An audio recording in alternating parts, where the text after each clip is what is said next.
मैं 14 साल की थी जब मेरी दीदी एक बच्चे को जन्म देते हुए मर गई। माँ बाप ने बच्चे की खातिर मेरी शादी जीजा से करने का फैसला कर लिया।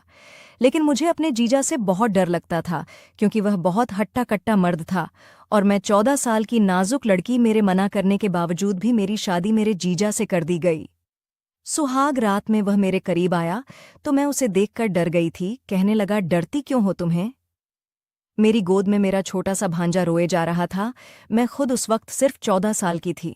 मैं समझ नहीं पा रही थी कि उसे चुप कैसे करवाऊं। वह बस रोए जा रहा था, चुप होने का नाम ही नहीं ले रहा था। उसे गोद में बहला बलाए मैं थक गई थी। मेरी माँ सदमे से अपने कमरे में पड़ी हुई थी। बार बार उन्हें बेहोशी के दौरे पड़ रहे थे। मैं खुद भी एक बहुत बड़े गम से गुजर रही थी, क्योंकि मेरी दीदी बच्चे की पैदाइश के होते ही दुनिया से चली गई थी। लेकिन जब वह बच्चा चुप ना हुआ तो मैं खुद भी रोने लगी। मेरी आवाज़ सुनकर पापा मेरे कमरे में आ गए। मुझे उस बच्चे के साथ रोते देखा तो कहने लगे, गौरी क्या हुआ है बेटा, रो क्यों रहा है? मैंने कहा, पापा ये बच्चा चुप ही नहीं हो रहा, मैं इसे कैसे चुप करवाऊं? मेरे पापा ने उस बच्चे को गोद में लिया और ठंडी सांस भरी। कहने लगे, इसने भी तो आते ही अपनी माँ को खोया है, क्या कर सकते हैं? बड़ी मुश्किल से मैंने अपनी माँ को और अपने भांजे को संभाला था। आखिर 8 दिन बाद जाकर आहिस्ता आहिस्ता मेरी माँ की तबीयत कुछ ठीक हुई थी। फिर भी वो अपनी बेटी को याद करके बहुत रोती थी, लेकिन उन्होंने अपने नाती को संभालना शुरू कर दिया था। मेरी दीदी के मौत के बाद मेरे जीजा एक बार भी हमारे घर में नहीं आया था। मेरी दीदी और जीजा की मोहब्बत की शादी थी, एक दूसरे पर जान छिड़कते थे दोनों। लेकिन मेरी दीदी की उम्र बहुत कम थी। पहले तो पापा माँ इस शादी के बिल्कुल खिलाफ थी। उनका कहना था कि अभी मेरी बहन, जिसका नाम सुहाना था, उसकी उम्र बहुत कम है, हम अभी अपनी बेटी की शादी नहीं करना चाहते। लेकिन दीदी भी जिद पर आ गई थी और उधर जीजा ने भी घर का पीछा नहीं छोड़ा था। यूं मजबूरन माँ पापा को दोनों की शादी करवानी पड़ी, क्योंकि उन्हें डर था कि कहीं दीदी जज्बात में आकर कोई गलत कदम ना उठा ले। लेकिन बच्चे की पैदाइश पर ही मेरी दीदी इस दुनिया से चली गई थी। उसकी उम्र इतनी ही लिखी हुई थी, 1 महीना गुजर गया था। अब तो बच्चे को मेरी गोद की आदत सी लग गई थी। जब जीजा हमारे घर आया उस वक्त उसकी दाढ़ी बड़ी हुई थी, आंखें लाल थीं। बस थोड़ी ही देर उसने अपने बेटे को गोद में लिया था, उसे प्यार किया था।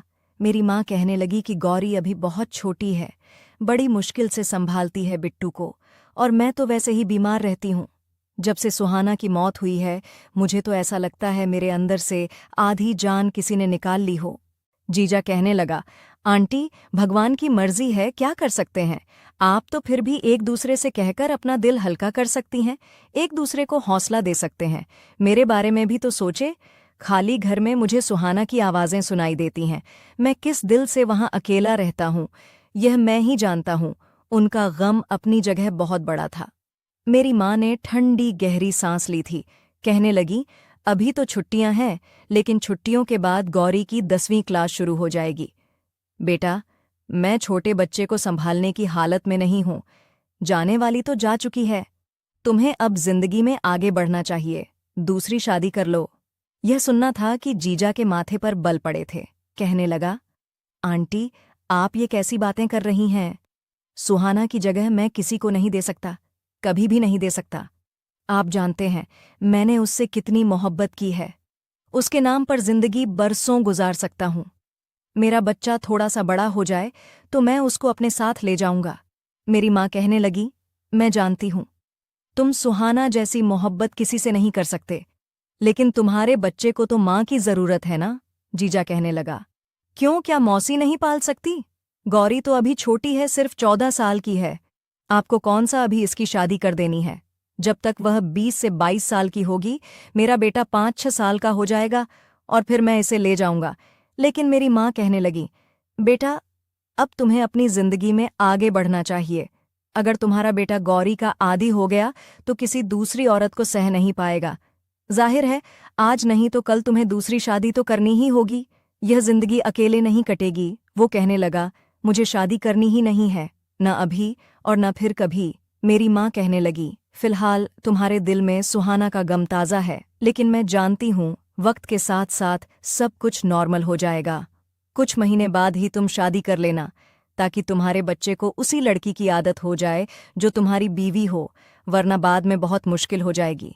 अभी तो बिट्टू छोटा है कि जिसकी गोद में डालोगे उसी की गोद में उसकी आदत हो जाएगी, लेकिन बड़ा हो गया तो उसे नई औरत को कबूल करने में बहुत परेशानी होगी। मेरी माँ की बात जीजा को बुरी लगी थी। वह फौरन उठकर चला गया और उसके बाद पूरे 4 महीने बाद आया था। बिट्टू 5 महीने का हो चुका था। अब तो मेरे बगैर रह ही नहीं रहा था। मेरे लिए बड़ी मुश्किल होती थी। स्कूल से आती तो वह रो रहा होता था। माँ उसे बहला फुसलाकर थक जाती, लेकिन चुप ही नहीं होता था। मैं आते ही उसे गोद में भरती तो उसका रोना बंद हो जाता। मेरे साथ ही सोता था, मेरे हाथ से ही खाता था। मुझे अपनी माँ समझता था और मैं भी उसके लिए ऐसे ही जज्बात रखने लगी थी। मुझे लगता कि जैसे वो मेरा ही बच्चा है। मेरी माँ बार बार जीजा को कहती कि अपनी जिंदगी के बारे में सोचो, तुम्हारे बच्चे का मामला है। लेकिन वो पता नहीं क्या सोचे बैठे था। माँ के बार बार बुलाने पर 4 महीने बाद आया था। एक ही घंटा बैठा था। माँ की बातें एक कान से सुनकर दूसरे कान से निकाल देता और फिर उठकर चला भी गया था। हर महीने वह कुछ पैसे मेरे पापा की दुकान पर दे जाता। कहता था कि ये बिट्टू के खर्चे के हैं। मैं अपने बच्चे का बोझ किसी पर डालना नहीं चाहता। दिन यूं ही गुजरने लगे थे और मैं 17 साल की हो गई थी। अब तो बिट्टू भी 3 साल का हो गया था। अब तो मेरे बगैर और भी नहीं रहता था मुझे। मम्मा मम्मा कहता था। उन्हीं दिनों मेरा रिश्ता भी आया था। काफ़ी अच्छे खाते पीते लोग थे। मेरी माँ ने जीजा को बुलाया। कहने लगी कि गौरी का बहुत अच्छा रिश्ता आया है और हम चाहते हैं कि इसकी शादी कर दें। ये सुनकर वह कहने लगा, लेकिन मेरे बच्चे का क्या होगा? क्या बिट्टू आपकी औलाद नहीं है? आपकी बेटी की आखिरी निशानी है। अपनी बेटी की खातिर मेरे बच्चे के साथ इतना बुरा मत करें। इससे इसकी माँ मत छीने। बिट्टू गौरी को ही अपनी माँ समझता है और अभी कौन सा आपकी बेटी की उम्र गुजरी जा रही ही है। 2-3 साल और रुक जाएं, तब तक बिट्टू भी बड़ा हो जाएगा और बात को समझने लगेगा। आप देखना, मैं खुद ही गौरी की शादी बहुत ही अच्छे घर में करवा दूंगा, लेकिन मेरे बेटे को इस काबिल होने दे कि मैं उसके साथ रह सकूं और वह बातों को समझने लगे। मेरी माँ कहने लगी, तुम समझते क्यों नहीं हो दामाद? वो अभी गौरी की जान नहीं छोड़ता, उसे अपनी माँ समझता है। कुछ और बड़ा हो गया तो इसके बगैर बिल्कुल नहीं रहेगा और वक्त का कुछ पता नहीं है। मैं बीमार रहती हूँ और गौरी के पापा भी ब्लड प्रेशर के मरीज हैं। हम अपनी बच्ची की शादी जल्द से जल्द करना चाहते हैं। तुम अपने बारे में सोचो। वो कहने लगा, ठीक है, आपको इतनी ही जल्दी है तो फिर गौरी की शादी मुझसे कर दें। जीजा ने यह बात अचानक ही कही थी। मेरी माँ को इस बात की उम्मीद नहीं थी कि जीजा ऐसा भी कह सकता था। यह सुनना था कि मेरी माँ ने हैरत से उसे देखा था। कहने लगी, तुम गौरी से बहुत बड़े हो, पूरे 10 साल बड़े हो। जीजा ने कहा, तो फिर क्या हुआ? बिट्टू गौरी को अपनी माँ समझता है, अब इसके बगैर नहीं रह सकता और मैं किसी दूसरी औरत को ले आऊंगा तो पता नहीं वह मेरे बच्चे के साथ कैसा सलूक करेगी। हो सकता है इसके साथ माँ वाला प्यार ना करें, मेरे सामने प्यार करें और मेरे पीछे से मेरे बच्चे को मारती रहे। गौरी इसकी मौसी है, इसके साथ अच्छा सलूक रखेगी, बिल्कुल माँ जैसा प्यार देगी जैसा कि अभी दे रही है। मुझे शादी की कोई ख्वाहिश नहीं है, लेकिन मुझे अपने बच्चे के लिए माँ चाहिए जो गौरी से बढ़कर और कोई हो ही नहीं सकती। मेरी माँ कहने लगी, मैं तुम्हारे ससुर से बात करके देखूंगी। देखो गौरी, मेरी एक ही बेटी है। अगर तुम उसे अपनाना चाहते हो तो पूरे दिल से अपनाना, सिर्फ बिट्टू की माँ की हैसियत से नहीं बल्कि अपनी बीवी की हैसियत से भी अपनाओ, ताकि मुझे शादी के बाद अपनी बेटी की तरफ से फिक्र ना रहे। यह बात सुनकर एक जीजा के माथे पर बल पड़े थे। कहने लगा, आपको शिकायत का मौका नहीं मिलेगा। जीजा अच्छे खाते पीते घराने से ताल्लुक रखता था। देखने में भी खूबसूरत नौजवान था। उम्र 29 साल थी। कोई भी लड़की उसको देख अपना दिल उस पर हार सकती थी, लेकिन मेरे दिल में उनके लिए ऐसे कोई जज्बात नहीं थे। होते भी कैसे? मैंने तो उसे हमेशा अपने भाई की नज़र से ही देखा था। उसके घर में किसी भी चीज़ की कोई कमी नहीं थी। जब यह बात मेरे पापा को पता चली तो कुछ सोच समझकर उन्होंने भी हाँ कर दी थी, क्योंकि वो उम्र में मुझसे काफ़ी बड़ा तो था, लेकिन उसके अलावा उसमें कोई कमी नहीं थी। और सबसे बड़ा दिक्कत तो बिट्टू का था। वो अभी बहुत छोटा था और उसे एक माँ की ज़रूरत थी। नई आई औरत का क्या भरोसा, उसे सगी माँ की मोहब्बत देती या ना देती। और यही सोचकर मेरे पापा ने शादी के लिए हाँ कर दी। और ऊपर से उसके घर में किसी चीज़ की कमी भी नहीं थी। इधर बिट्टू भी मेरा बहुत आदी हो चुका था। मेरी माँ ने जब मेरी रजामंदी पूछी तो मैंने कोई भी ऐतराज़ नहीं किया था। जीजा में ऐसी कोई कमी भी नहीं थी जिस बात पर मैं ऐतराज़ करती, बल्कि मेरे लिए खुशी की बात थी कि अब मैं बिट्टू की देखभाल आराम से कर सकूंगी, क्योंकि बिट्टू से मुझे बड़ा ही लगाव हो गया था। खैर, बड़ी ही सादगी के साथ मेरी और आकाश यानी मेरे जीजा की शादी कर दी गई। मैं जब विदा होकर आकाश के घर आई तो मेरा दिल जोर से धड़क रहा था, क्योंकि मैंने आकाश के बारे में कभी भी ऐसा नहीं सोचा था। बस यही था कि वो मेरा जीरा है। फिलहाल तो मेरा दिल बिल्कुल खाली था, इसमें कोई भी जज्बात नहीं था। मुझे लगा शायद वो मेरे साथ वैसा ही श्लोक करेगा जैसा कि एक पति अपनी बीवी के साथ करता है, लेकिन ऐसा नहीं था। घर में आते ही उसने मुझे एक अलग कमरा दिखाया था। कहने लगा, यहाँ तुम्हें कोई तकलीफ नहीं होगी, तुम बिट्टू के साथ यहाँ बड़े सुकून से जिंदगी गुजार सकती हो। मैंने हैरत से आकाश को देखा था। मेरे पास आकर कहने लगा, मेरे दिल में कल भी सुहाना थी और आज भी सुहाना है और हमेशा सुहाना ही रहेगी। तुम मेरे घर में सिर्फ और सिर्फ मेरे बेटे की माँ बनकर आई हो और ना ही कभी मेरी बीवी बनने की कोशिश करना। यह कहकर वह कमरे से जा चुका था और मैं चुपचाप हैरान हुई, आंखों से उसे देखती जा रही थी। मेरा कमरा खाली हो चुका था। बिट्टू मेरी उंगली पकड़े मम्मा मम्मा कह रहा था। मैंने अपनी आंखों से बहते आंसू साफ किए और बिट्टू को बेड पर लिटाकर सुलाने लगी। अपने कपड़े बदलते हुए मुझे बहुत रोना आ रहा था। भले ही यह शादी जैसे भी हालात में की गई थी, लेकिन मेरे लिए यह एक नया एहसास था। मैं आकाश को दिल से कबूल कर चुकी थी और मैं उसके साथ मियाँ बीवी का रिश्ता रखना चाहती थी, लेकिन उसने मेरे मुंह पर ही मेरी बेइज्जती करके मेरे साथ बहुत बुरा किया था। मेरा दिल दुखाया था उसने। मैंने सोचा, इससे तो अच्छा था काश मेरी माँ मेरी शादी किसी और से कर देती। कम से कम वो मेरे साथ ऐसा श्लोक तो ना करता। ये आदमी तो पत्थर दिल है। कितने आराम से मुझे यह सब कुछ कहकर चला भी गया था। एक बार भी नहीं सोचा कि मेरे दिल पर क्या गुजरेगी। मुझे अपनी बहन से नफरत नहीं थी, लेकिन मैं अपनी जिंदगी अच्छे से गुजारना चाहती थी। हर लड़की यही चाहती है कि उसका जीवन साथी सिर्फ और सिर्फ उससे मोहब्बत करे। पहले जब वो सुहाना से मोहब्बत करता था तो मुझे इस बात की खुशी होती थी कि मेरी बहन कितनी खुशकिस्मत है, उसे इतना प्यार करने वाला पति मिला है। लेकिन अब यही बात मुझे चुभने लगी थी। वह मेरे सामने ही दीदी के प्यार की आह भर रहा था। डीडी जा चुकी थी, लेकिन अब मैं उसकी जिंदगी में आ गई थी। उसका फर्ज बनता था कि वो मुझे मेरे हिस्से की खुशियां देता, मुझे मेरे हिस्से का प्यार देता, लेकिन उसने ऐसा नहीं किया।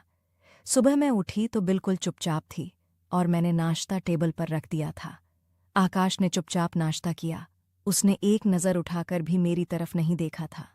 मैं उस पत्थर दिल आदमी को देखकर अपने दिल ही दिल में आंसू बहाती रही। खूबसूरती में मैं दीदी से कहीं अधिक थी। खूबसूरत तो दीदी भी थी, लेकिन मैं उससे कहीं ज्यादा खूबसूरत थी। लेकिन आकाश ने मेरी तरफ नज़र उठाकर भी नहीं देखा था। उसके दिल में सिर्फ और सिर्फ दीदी बसी हुई थी। वह चला गया और हर दिन अब ऐसे ही गुजरने लगे थे। पूरा दिन या तो मैं काम पर लगी रहती या बिट्टू में लगी रहती, लेकिन रात को ना चाहते हुए भी मेरी आंखों में आंसू बहने लगते थे। वह तो मुझे देखना भी पसंद नहीं करता था। मेरे पास आना तो बहुत दूर की बात थी। हाँ, मेरी ज़रूरत का हर सामान वह लाकर रख देता था। मुझे खाने पीने पहनने ओढ़ने की कोई कमी नहीं थी, लेकिन औरत के लिए यही सब कुछ काफ़ी नहीं होता। उसे पति की मोहब्बत भी चाहिए होती है, जो मुझे मिल नहीं रही थी। हर लड़की के अंदर ये ख्वाहिश होती है, मेरा मन करता है वह मुझे प्यार दे, मेरी तारीफ करे। एक बार यूं ही मेरा तैयार होने का जी चाहा। मैंने एक खूबसूरत सी साड़ी पहनी थी। मैंने मेकअप किया था, अपने बाल खुले छोड़ दिए। इत्तेफाक ऐसा था कि उसी वक्त आकाश भी घर आ गया। मुझे देखकर उसके माथे पर बल पड़े थे। गुस्से से मुझे देखने लगा और बोला, यह क्या पहन रखा है तुमने? इस तरह तैयार होकर मेरा दिल लुभाना चाहती हो? क्या समझती हो? क्या मैं कमज़ोर किरदार का मालिक हूँ? तुम मेरे सामने सजस्वर कर आओगी तो मैं अपने होश खो बैठूंगा, तुम्हारे करीब हो जाऊंगा। शर्म नहीं आती? ऐसे हथकंडे इस्तेमाल करते हुए उसकी बातें सुनकर मुझे अपना आप उसके सामने बहुत छोटा लगने लगा था। मुझे अपनी बहुत ही बेइज्जती महसूस हुई थी। मेरी आंखों में आंसू आ गए थे। मैं तो बस यूं ही तैयार हुई थी। मुझे नहीं पता था कि वो ऑफिस से जल्दी घर आ जाएगा और इस तरह मुझे जलील करेगा। मैं कमरे में जाकर कपड़े बदलकर फूट फूट कर रोने लगी। बिट्टू मेरे पास ही मौजूद था। मुझे रोता देखकर मेरे पास आया, मेरी आंखों से आंसू पोंछने लगा। कहने लगा, मामा क्या हुआ है? आपको क्यों रो रही हैं? पापा ने आपको डांटा है। मैं तो आपका प्यारा बेटा हूं ना। छोड़े पापा को, मैं आपको अभी माथे पर प्यार करता हूँ। आप ठीक हो जाओ। जिस तरह मैं उसे बहलाया करती थी, वह भी मुझे बहला रहा था। उसने मेरे माथे पर प्यार किया तो मैंने अपने आंसू साफ किए। रोते हुए मैंने अपना सारा मेकअप बिगाड़ दिया था। मेरी लिपस्टिक पूरे मुंह पर फैल चुकी थी और काजल भी गालों तक आ रहा था। मेरे दिल में उस वक्त बिट्टू के लिए जरा भी कोई एहसास नहीं था, बल्कि मुझे उस पर गुस्सा आ रहा था। ना जाने क्यों मुझे एकदम से यह महसूस होने लगा कि जैसे अगर मेरी जिंदगी में बिट्टू ना होता तो शायद आज मेरे साथ यह सब कुछ ना हुआ होता। बिट्टू की वजह से ही मेरी शादी आकाश के साथ हुई थी, जो कि मैं बिल्कुल नहीं चाहती। बिट्टू ने मेरा ऐसा हुलिया देखा तो अपने छोटे छोटे हाथों से मेरा चेहरा साफ करने लगा। कहने लगा, मम्मा, आप तो प्यारी सी भूतनी बन गई हैं। मैं अभी आपका चेहरा साफ करता हूँ, वरना पापा डर जाएंगे और आपसे भी लड़ेंगे। उसकी बात सुनकर मेरे चेहरे पर मुस्कुराहट फैल गई थी। वो तो मासूम सा बच्चा था। लेकिन उस दिन के बाद से दोबारा मैं कभी तैयार नहीं हुई थी। मैं तो बड़ी ही शरारती टाइप की लड़की हुआ करती थी। बहुत दिल चाहता था कि बोलूं, हंसूं, खेलूं, तैयार हूं, मेकअप करूं और खूब रंग बंग के कपड़े पहनूं। लेकिन उस दिन के बाद से दोबारा सिर्फ एक बार ही मेरा दिल यह सब करने को नहीं चाहा। मैं अब 20 साल की हो चुकी थी। मेरी सालगिरह थी और पता नहीं उस दिन मेरे दिल में क्या आई कि मैंने अपनी पसंद का लाल रंग का एक फ्रॉक पहना था, बाल भी खुले छोड़ दिए। अब यह दिन का समय था और अब आकाश के आने का समय नहीं था। हल्का फुल्का मेकअप भी मैंने अपने चेहरे पर कर लिया था। बिट्टू मेरे पास ही मौजूद था। अब तो उसके स्कूल जाने की भी उम्र हो चुकी थी। कभी कभी जब मैं बहुत ज्यादा बेचैन होती तो मेरे दिल में बिट्टू के लिए गुस्सा आने लगता था। लेकिन अगले ही पल मैं अपने इस एहसास को झटक दिया करती थी। यह तो मेरा भांजा है, मुझे मामा मामा कहता है। मैं बिल्कुल अपनी औलाद की तरह उससे मोहब्बत करती थी। उसके बाप की सज़ा मैं बिट्टू को क्यों दूं? उस दिन मैं तैयार बैठी थी जब बिट्टू ने मोबाइल में मेरी तस्वीर बनाकर आकाश के नंबर पर भेज दी। मैं इन सब बातों से बिल्कुल अनजान थी। बहुत वक्त के बाद मेरा शाही पनीर खाने का दिल कर रहा था। मैं उठकर किचन में चली गई और शाही पनीर बनाने लगी। हम दोनों माँ बेटा बैठकर अभी खाना ही खा रहे थे कि तभी गुस्से से आकाश घर में दाखिल हुआ था। मुझे इतना तैयार देखकर अगले ही पल अपना मोबाइल मेरे सामने पटक दिया। कहने लगा, ये सब कुछ क्यों किया है? तुम्हें शर्म नहीं आती? मैं वहां मीटिंग में बिजी हूं और तुम मुझे बार बार अपनी तस्वीर भेज रही हो। मैंने कितनी बार तुम्हें समझाया है कि मेरे सामने इस तरह की हरकतें मत किया करो। तुम्हारी मेरी नज़र में कोई भी अहमियत नहीं है। तुम सिर्फ और सिर्फ मेरे बच्चे की माँ हो। मैं तो बस हक्का बक्का उसका चेहरा देखती रही, क्योंकि मुझे तो कुछ भी नहीं पता था। अगले ही पल उसने मेरा मुंह दबाकर मुझे जोर से झटक दिया था। मेरे हाथों से सुर्ख रंग की कांच की चूड़ियां थीं, जो मैंने बड़े ही दिल से अपने ड्रेस के साथ मैचिंग करके पहनी थीं। अगले ही पल उसने मेरा हाथ टेबल पर मारा था। जोर से टेबल पर हाथ लगने से चूड़ियां टूटकर इधर उधर बिखर गई थी। बिट्टू तो डर कर पीछे छुप गया था। कांच मेरी कलाइयों में चुभ चुका था और मैं बस सिसके भर कर रह गई थी। मुझे तो पता ही नहीं चला कि कौन सी तस्वीर आकाश के नंबर पर भेजी गई थी। वो तो बिट्टू था जो अपनी नादानी में मेरी तस्वीर उसने अपने बाबा के नंबर पर सेंड कर दी थी। आकाश के गुस्से का निशाना मैं बनी थी। शायद तैयार होना, अपनी मनमर्जी के कपड़े पहनना, अपनी पसंद का खाना खाना, सब कुछ मुझ पर हराम हो चुका था। मैं अपने कमरे में बंद होकर कितनी ही देर तक अपने जज्बात और अपने अरमानों का गला घोंटकर रोती रही। मेरी आंखों से आंसू बह रहे थे। उस रात एक पल के लिए भी मेरी आंखें बंद नहीं हुई थीं। बिट्टू दरवाज़ा बजाता रहा, लेकिन मैंने दरवाज़ा नहीं खोला। वो अपने बाप के पास ही सो गया था। अगली सुबह जब मैं कमरे से बाहर निकली तो मेरा रवैया बिल्कुल बदल चुका था। आकाश मुझे पलट कर देख रहा था। उसे लगा शायद मैं कुछ बोलूंगी, कुछ शायद करूंगी या बिट्टू के साथ बुरा सलूक करूंगी, ताकि उसे मुझे डांटने का फिर से मौका मिल जाए। लेकिन मैं एकदम से चुप थी। दिमाग में सिर्फ यही बात थी कि मैं सिर्फ और सिर्फ बिट्टू की माँ हूँ और मेरा यहाँ कोई दूसरा काम नहीं था। मेरा काम यहाँ सिर्फ बिट्टू का ख्याल रखना और अपने पति की ज़रूरतों को पूरा करना था। मैंने अपना मन तो कब का मार लिया था। सारी मोहब्बत, सारे जज्बात, सारे ख्वाब जो मेरी उम्र की लड़कियां देखती हैं, मैंने देखना छोड़ दिए थे। बड़े प्यार से मैंने बिट्टू को नाश्ता करवाया था। उसके बाद उसे स्कूल छोड़ा, घर के सारे कामकाज किए थे। मेरे जितने भी नए सूट थे, कीमती महंगे जोड़े जो मुझे मेरी माँ ने लेकर दिए थे, मैंने इस सब को आग लगा दी थी। मैंने खुद पर अब ध्यान देना छोड़ दिया था। कितने कितने दिन तक मैं कंघी भी ना करती थी। खैर, मैं बिट्टू के साथ साथ आकाश की हर जिम्मेदारी निभाती थी। मैंने आकाश से बोलना ही छोड़ दिया था। कभी ज़रूरत होती तो बोल देती, वरना अपने कामों में ही लगी रहती थी।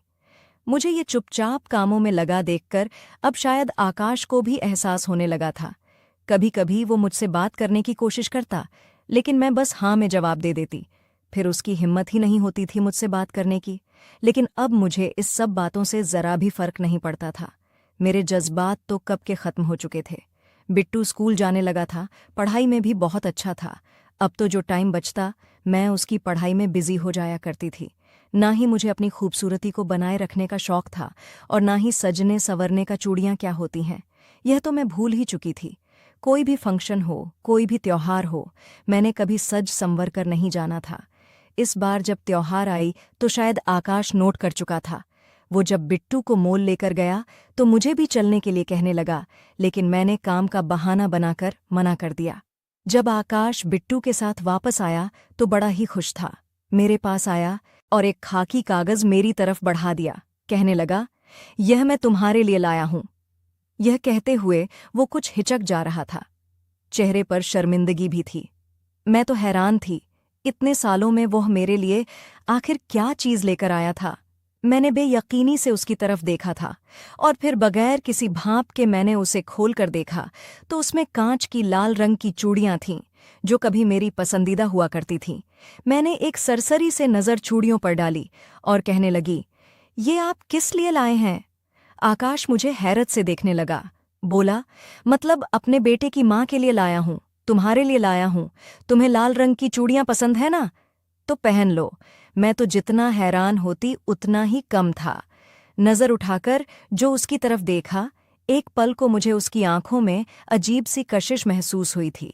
कुछ ऐसा ज़रूर था जिसने मुझे नज़रें चुराने पर मजबूर कर दिया था। शायद उसे इतने सालों में एहसास हो चुका था कि मैं उसकी बीवी हूँ। उसकी पहली बीवी तो मर चुकी थी, लेकिन उसकी जिंदगी में एक दूसरी औरत भी थी। यही वजह थी कि उसके घर में हम एक जायज़ रिश्ते में होने के बावजूद भी एक दूसरे से दूर थे, क्योंकि वह दीदी को अभी तक भूला नहीं था। लेकिन शायद अब उसके दिल में मेरे लिए मोहब्बत जागने लगी थी। मैंने चूड़ियां लेकर वहीं शेल्फ पर रख दी और कहा कि अभी मैं काम कर रही हूँ, आपका बहुत बहुत शुक्रिया। इतना कहने के बाद मैं वहां से जा चुकी थी। लेकिन मुझे अब इन चीज़ों से कोई फर्क नहीं पड़ता था। त्योहार थी तो सभी तैयार थे। मैं घर के कामों में ही लगी रही। मेरे माँ बाप भी वहीं आ चुके थे। बाकी खानदान से भी लोग हमारे यहाँ पर मिठाई देने आए हुए थे। सब लोग मुझसे कह रहे थे कि तुम्हारी उम्र की लड़कियां तो दो दो बच्चों की माँ बन गई हैं और आज भी पूरी तरह तैयार रहती हैं, हाथों में चूड़ियां पहनती हैं, खूब मेकअप करती हैं, अपने आप को खूब सज संवर कर रखती हैं, लेकिन तुम तो किसी उजड़ी हुई हालत में रहती हो। आकाश ने मुझ पर ध्यान दिया तो मेरे पास चला आया। कहने लगा, तुम ये सब कुछ अकेले क्यों कर रही हो? देखो, सभी तैयार हैं। एक तुम हो कि घर के कामों में घिन चक्कर बनी हुई हो। चलो जाओ, यह काम छोड़ो और तैयार हो जाओ। आज आकाश मुझे मुस्कुराकर देख रहा था। कहने लगा, तैयार हो जाओ, और मुझे जितनी हैरत होती उतनी कम थी। वह मेरे करीब आने की कोशिश करने लगा था। मैंने कहा, आपको याद आ गया, इतने सालों में तो ना जाने कब से इसी हाल में रहती चली आ रही हूँ। साल में ना जाने कितने त्योहार आते हैं, लेकिन मैंने कभी नए कपड़े नहीं पहने। इससे पहले तो आपने कभी ध्यान नहीं दिया। आज आपको क्यों एहसास हो रहा है? मेरे सवाल पर वो लाजवाब हो चुका था। मेरी माँ ने भी मेरा हाथ पकड़कर कहा, मेहंदी क्यों नहीं लगवाई तुमने? और ना ही नए कपड़े पहने हैं और ना ही ज्वेलरी पहनी है। तुम्हारे पास तो सोने की ज्वेलरी भी पड़ी हुई है, सुहाना के हिस्से की भी तुम्हारे पास है। तुम्हारे पास किसी चीज़ की कोई कमी नहीं है। मैं बस एक प्रीति से मुस्कुराहट अपने चेहरे पर सजावट आई थी। कहीं ना कहीं उसको अपनी गलती का एहसास हो चुका था। बिट्टू सो चुका था तो उसे रात उसे दिन, जब वह बिट्टू सो चुका था तो यूं ही मैं अपने कमरे में घूम बैठी हुई थी। आकाश कमरे में आया। उसको देखकर मैं थोड़े से हैरान हुई थी, क्योंकि रात के वक्त पहली बार था जब आकाश मेरे कमरे में आया था। वह मेरे सामने बैठ गया, मेरे हाथ पकड़कर मुझसे बातें करने लगा, लेकिन मैंने अपने हाथ छुड़ा लिया। खाने लगा। देखो गोरी, मैं तुम्हारे साथ बहुत गंदा स्वरूप किया। मैं जानता हूँ सुहाना की मोहब्बत में मैं अंधा हो चुका था, लेकिन यह बात तुम भी जानती हो कि सुहाना मेरी जिंदगी में कितनी अहमियत रखती थी। हम दोनों एक दूसरे पर जान छुड़ाए थे। उसका इस तरह से चले जाना मेरे दिमाग और दिल और दिमाग पर गहरा असर डाला था। मैं तो बिल्कुल भी उसके लिए दीवाना सा हो चुका था, जिसकी खातिर मैंने तुम्हारा हक पर भुला दिया था। लेकिन वक्त के साथ साथ मुझे एहसास हो चुका था कि मैं तुम्हारे साथ बहुत गलत शुरू किया था। तुमने मेरे बेटे को अपने औलाद की तरह पाला। मेरे बेटे के लिए तुमने अपनी सारी खुशियां कुर्बान कर दी। छोटी सी उम्र में ही तुमने इसे माँ का प्यार दिया, और जब यहाँ आए तो जाहिर सी बात है मैं तुम्हारा पति था। तुम मुझे पति जैसा तो नहीं, पर एक दोस्त के जैसा उम्मीद रखने लगी थी। लेकिन इसके मौजूद भी मैं तुम्हारे साथ बहुत शक्ति की थी। मेरे कलाई पर अभी भी उन टूटे हुए चूड़ियों के निशान थे। वह निशानों को छोड़कर आकाश खाने मैं तुम्हारे साथ रिश्ता आगे बढ़ना चाहता हूँ। मेरे दिल में तुम्हारे लिए बहुत प्यार है। कहीं ना कहीं मैं तुमसे बहुत मोहब्बत करने लगा हूँ। तुम्हारे साथ जिंदगी की नहीं, शुरुआत करना चाहता हूँ। आकाश की आंखों में कुमारी जाने लगी। उसने अपने साथ लाई हुई लाल रंग की चूड़ियां मेरी कलाई में पहना है। धीरे धीरे वह मेरे करीब होने लगा था। मैं उसकी बातों का मतलब समझ रही थी, लेकिन अब मेरे जज्बात बिल्कुल खत्म हो चुके थे। मैं वहां से उठकर खड़ी हो गई। यह सब अरमान तो मेरे दिल में कब से खत्म हो चुके थे। मैं पलटकर उसे देखा और कहा कि मैं सिर्फ और सिर्फ बिट्टू की माँ हूँ। इससे ज्यादा मेरा और आपका कोई रिश्ता नहीं है। मेरे अंदर भी जज्बात थे। कभी मैं भी यह दुआ करते थे कि आप मेरे पति बनकर अच्छे पति बनकर रहे हैं। मुझे मेरे हिस्से का हक दे, मुझे मेरे हिस्से से प्यार दे। मैं भी आपके बाहों में सामने के लिए तड़प रही थी। लेकिन अब मेरे यह सब सच बात मर चुकी है। मेरे सब जज्बात मच चुके हैं। मेरे साथ प्यार से बात करने की तो बात ही दूर है। आपने तो मुझे नज़र उठाकर देखा तक नहीं। कितना मेरा दिल में चलता था कि आप मेरा तारीफ करें। मेरे लिए तो फिर लेकर आए। जब मैं तैयार हूं तो आप मेरी तारीफ करें। मेरे लिए तोहफे लेकर आए, मुझे बाहर घूमने ले जाएं। मेरा ख्याल रखें। मेरे हर मुश्किल वक्त में आप मेरे साथ खड़े रहे, लेकिन आपने ऐसा बिल्कुल नहीं। हर बार आपने मुझे जलील किया। मुझे हर वक्त ये बताया कि मैं दूसरी हूँ, सिर्फ और सिर्फ मैं बिट्टू की माँ हूँ। अब जब सब जज्बात राख हो चुके हैं तो आप मुझे सुहाने ख्वाब दिखा रहे हैं। मुझे समझाना चाहते हैं कि मैं आपके साथ नई जिंदगी की शुरुआत करूँ। तो देखिए, अगर आपके अंदर जज्बात जाग रहे हैं, तो अगर आप अपने अंदर के जज्बात को ठंडा करना चाहते हैं तो बेहतर है जाएं और दूसरी औरत से शादी कर ले जो आपकी ज़रूरत को पूरा कर सके। मैं सिर्फ और सिर्फ बिट्टू की माँ हूँ, इसके अलावा और कुछ भी नहीं। मेरे तरफ से आपको खुली आज़ादी है। आप तीसरी शादी कर सकते हैं। इतना कहने के बाद मैं कमरे से निकालकर बालकनी में चली गई थी। कुछ देर बाद आकाश भी मेरे कमरे से जा चुका था। मैं वहीं बालकनी में खड़ी कितनी ही देर तक अपने आंसू को अपने अंदर उतारती रही। मैं चाहकर भी उसके लिए अपने अंदर जज्बात नहीं बना पा रही थी। औरत जब एक बार अपने दिल के दरवाजे किसी मर्द के लिए बंद कर देती है तो चाहे जो मर्जी कर ले, उसे कोई खोल नहीं सकता। औरत महरूम नहीं होती। बार बार जलील करने के बाद अगर कोई यह समझता है कि वह उस औरत को फिर से पहले जैसा कर देगा, तो यह उसकी बहुत बड़ी गलतफहमी है। ऐसे ही अच्छी अच्छी कहानी सुनने के लिए प्लीज़ हमारे चैनल को सब्सक्राइब ज़रूर करें।